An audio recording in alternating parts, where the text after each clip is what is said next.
وہی تو ہے جس نے سب چیزیں جو زمین میں ہیں تمہارے لیے پیدا کی، پھر آسمانوں کی طرف متوجہ ہوا تو ان کو ٹھیک ٹھیک 7 آسمان بنا دیا، اور وہ ہر چیز سے خبردار ہے۔ اور وہ وقت یاد کرنے کے قابل ہے جب تمہارے پروردگار نے فرشتوں سے فرمایا کہ میں زمین میں اپنا نائب بنانے والا ہوں۔ انہوں نے کہا، کیا تو اس میں ایسے شخص کو نائب بنانا چاہتا ہے جو خرابیاں کرے اور کچھ تو خون کرتا پھرے؟ اور ہم تیری تعریف کے ساتھ تسبیح و تقدیس کرتے رہتے ہیں۔ فرمایا، میں وہ باتیں جانتا ہوں جو تم نہیں جانتے۔ اور اس نے آدم کو سب چیزوں کے نام سکھائے، پھر ان کو فرشتوں کے سامنے کیا اور فرمایا کہ اگر سچے ہو تو مجھے ان کے نام بتاؤ۔ انہوں نے کہا، تو پاک ہے، جتنا علم تو نے ہمیں بخشا ہے اس کے سوا ہمیں کچھ معلوم نہیں، بے شک تو دانا ہے، حکمت والا ہے۔ تب اللہ نے آدم کو حکم دیا کہ آدم، تم ان کو ان چیزوں کے نام بتاؤ۔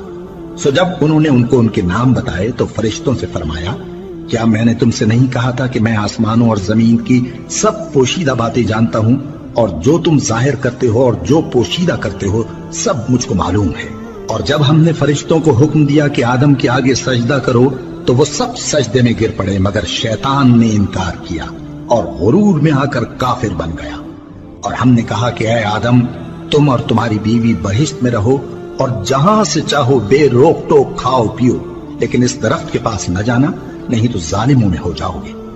پھر شیطان نے دونوں کو اس درخت کے بارے میں پھسلا دیا اور جس عیش و نشاط میں تھے اس سے ان کو نکلوا دیا۔ تب ہم نے حکم دیا کہ بہشت بری سے چلے جاؤ، تم ایک دوسرے کے دشمن ہو، اور تمہارے لیے زمین میں ایک وقت تک ٹھکانہ اور معاش مقرر کر دیا گیا ہے۔ پھر آدم نے اپنے پروردگار سے کچھ کلمات سیکھے اور معافی مانگی تو اس نے ان کا قصور معاف کر دیا۔ بے شک وہ معاف کرنے والا ہے، بڑا مہربان ہے۔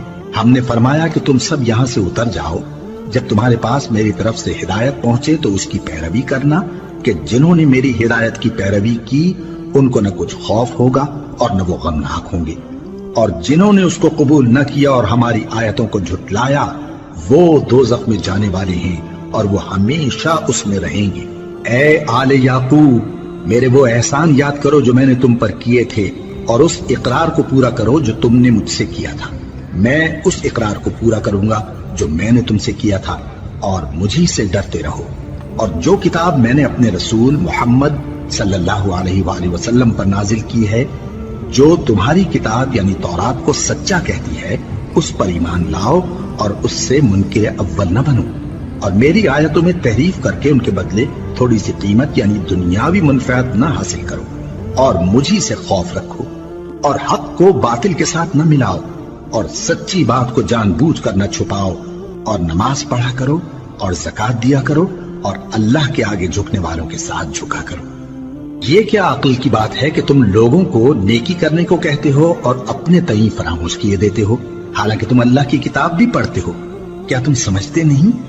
اور رنج و تکلیف میں صبر اور نماز سے مدد لیا کرو، اور بے شک نماز گراں ہے، مگر ان لوگوں پر گراں نہیں جو عجز کرنے والے ہیں، جو یقین کیے ہوئے ہیں کہ وہ اپنے پروردگار سے ملنے والے ہیں اور اس کی طرف لوٹ کر جانے والے ہیں۔